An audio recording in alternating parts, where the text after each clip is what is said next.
Hello everyone, this is Adam Mountain Farmer, and we are in the last patch of sweet corn for 2017.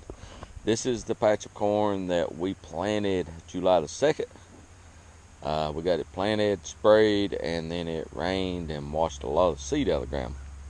So the stand's not real good, but as you can see there's corn missing, it washed. But we have a really nice watch here is good. So and the yield is I hate to say, we've just started picking and we're starting to get in some dry weather now, but I'm going to guess we're still going to be around close to 200 bushel an acre, and that's just a guesstimate. So not too horribly bad. But anyhow, our goal this week is to get this picked. But today's subject is cover crops. You can see we deal with a lot of rocks. Very rocky soil. I mean, they are everywhere in this field. But cover crops. What is a cover crop? A cover crop is a crop that you put in during a period in which you're not growing a crop, your primary crop, if you will. And there's several reasons for growing cover crops. If you've done a summer cover crop, it may be between your first crop and your second crop. What we're talking about is a winter cover crop. So this ground will be fallow this winter. Of course, there'll be nothing growing on it. Our growing season in this area runs from mid-May to mid-October. Today, we're at the 1st of October, so growing season's winding down. Now, what we're going to try to do with a cover crop, in most cases, there's a couple benefits for a winter cover crop. One, we want to fix some nutrients. In other words, we want to hold those nutrients in place. Number two, we want to add organic material to the soil. Number three, we want to help with soil compaction. And number four is, of course, soil erosion here in the mountains. So, what we use for cover crop typically in the winter time is some type of grain, either a winter wheat or a cover crop rye. Now, in most years, what we'll do, we'll come in, you can see the soil's pretty compacted. We've run through here and sprayed and harvested and various other things. We'll come through with a ripping all-purpose plow or whatever and rip the soil up, loosen it up, broadcast our seed onto it, and then incorporate it in with some light tillage.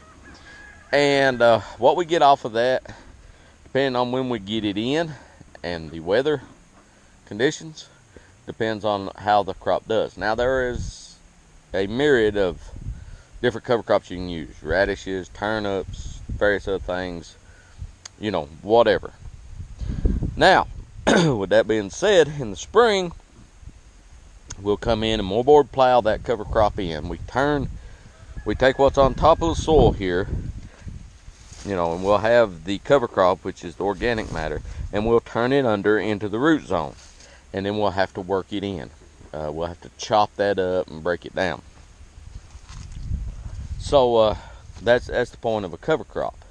Now, this year, even though we're not done with 2017, we're already planning for 2018. Now, in years past, we'll cover crop 95% to 100% of our land because there's a lot of benefits to it. This year, we're not going to do that, and there's a couple reasons. Next year, we are planning on trying to get a lot of our crops in real early. We're talking mid-April. Now, I just stated that our growing season is mid-May to mid-October, but we're gonna roll the dice a little bit next year, and we're gonna try some crops early and see how that works. So what we'll do instead of cover cropping the soil is we will go ahead, I will come in here when we're done here and I'll take a rotary mower and I'll chop all this up the best I can, and then I will turn it in. And this, by default, will become my cover crop. Now, because the ground's turned, we won't have the concerns with erosion and everything. And then early in the spring, that saves us several days of ground prep. We don't have to go in and turn. We don't have to go in and what we'll basically do is go in and disc it down, apply our nutrients, and go to planting or setting our crop. What we're trying to do is to get a jump on next year by plowing it. Now, once we plow it, and you can see right through here it washed real bad.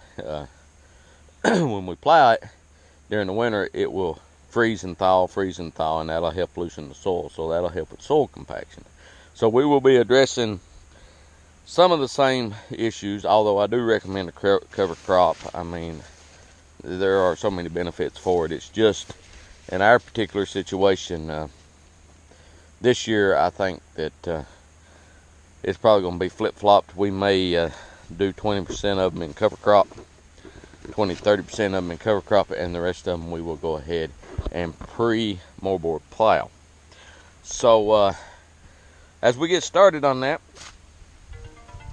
we will take you folks along for the ride, literally, with some YouTube videos. But so as we get started on that, I will, like I said, we'll go along with it and show you what we're doing. But that'll be the plan anyhow. So until next time, this has been Adam, the Mountain Farmer. Like us, subscribe to us, check us out on Facebook, and to give you an idea of our corn, that's what we have right here. So